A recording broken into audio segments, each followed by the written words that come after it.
it is safer that it is better that I get. Oyangore ni chenro mar yango ringre ji 429 manogole bunge ma Shakahola oseyuare kuom thuolo malach kaluwore ni moko kuom wede oganda mane oyudo ringre gi pok oyie chopo chiwo nyinyo mag del mar DNA mar konyo timo nonro ma kamano. Moyang gi jabero mar piny owacho Johansen oduore romo mobagi gi Kemri mokelo kanyakla jotim nonro kamoyango ni gin kod geno ni gibiro tieko timo nonro no machiegni. Lidio Keyo nigi ler. En chenro ma oseyuare kuom kinde, chenro mar yango nonro mar oganda mar 429 manogolo ringre gi e bunge ma Shakahola.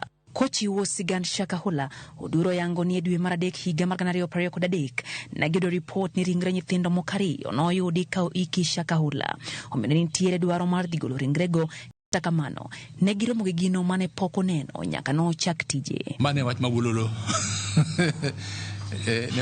Ne wach ma pok naneno kaka man keche extent of the burials was a lot. And court no chiwo order ni koro wadhi mono watim gimono exhumation mon koro wangi kaka wanyalo tim postmortem wane ni ntino gi otho nade mon kanting ntie joma o lead to the cause of death o maki mono teri e court. Koro kan wadhi kuno wayudo ni kare oken ntie ariyo ni graves ngeny. Koro momio the whole of last year ne wan kuno kawatimo process ni nyaka koro watimo koro wayudo ni watimo postmortem mar bodies 429. Nondono kata kamano osebedo kod ng'ikruok kaluwore ni thoth wede jogo manoyud ringre gi go serem chopo chiwo nyinyo mag mondo mi okonyie e nonro ma kamano. The biggest challenge that we have is relatives refusing to come and give their DNA. Remember, it will be said that these people went to some religious, some sect. You know, Shakahola en kama duong en ekas mangeny. Koro jogo no bedo buried kuonde mangeny. Koro no mi ni koro watimo mos. Kati ngeni gimachal kama ni onego tim mos mono koro bodies mane moedo buried ema koro nyako nyimani yude postmortem results.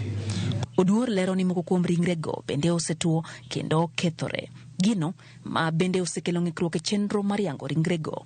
Kata kamano, gichano bedo kod romo mabiro yango ne oganda jo Kenya kama nonro ma kamano osegikie. Remember, some of them are skeletons, so if you mix skeletons of 3 or 4 people, you lose out, isn't it? Yeah, because one of the things that you want to get is who this person is.